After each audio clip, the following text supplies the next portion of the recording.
I was always of the opinion that religion is something private, of a group, and therefore it should be celebrated in a specific place, like a church, a synagogue, a mosque, or in your home, but not really in a public space.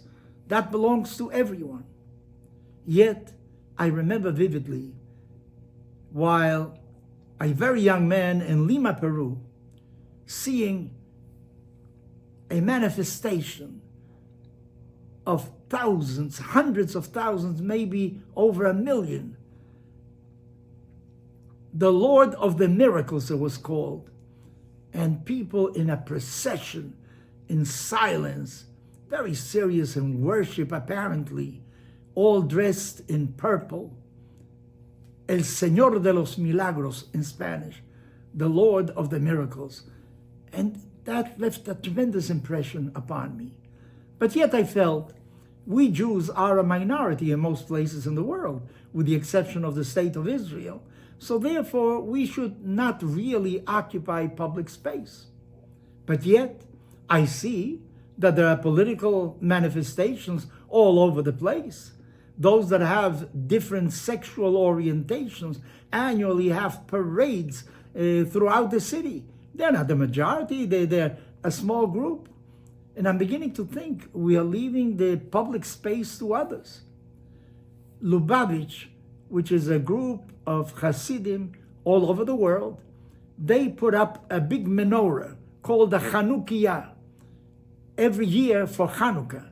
Hanukkah commemorates the fact that the Jews were able to once again conquer the land of Israel and rededicate the temple in Jerusalem.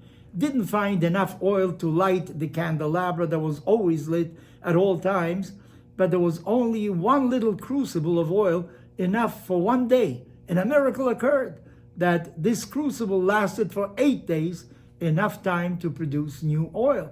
So that, according to Jewish tradition, should be shown to the rest of the world, the intervention of God in re-establishing once again the Beit HaMikdash, the Temple of Jerusalem.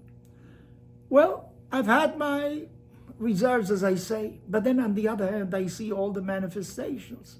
In Israel, before the war that is taking place right now, there were many manifestations in the streets.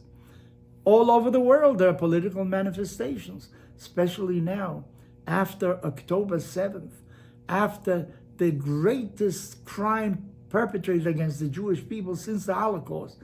No greater number of Jews was exterminated in one day since the Holocaust. And I see that many people are glorifying what happened then in their protests against Israel all over the world.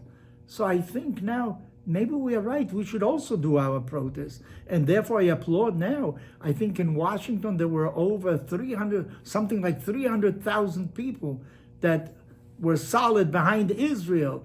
And in many other places, in England, 100,000 people in London. I think those are manifestations that are very important.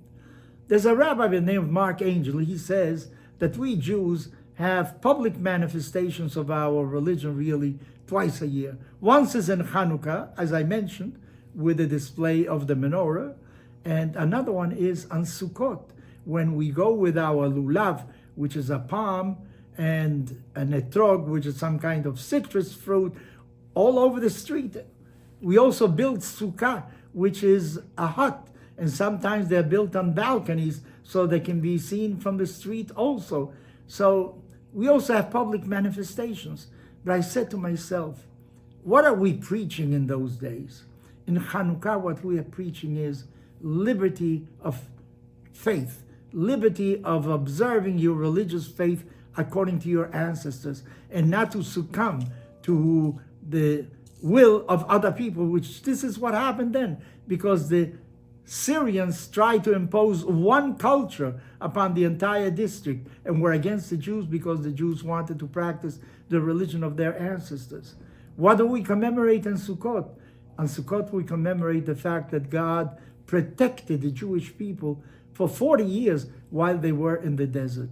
So we are really teaching very positive aspects of our tradition.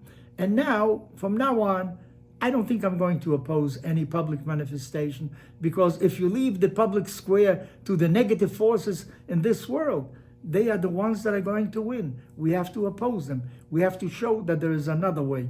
The other way is that of decency, that of belief in God, who protects all of humanity at all times, and the fact that no one should be able to tell another person how to practice his religion. We should all have freedom of choice.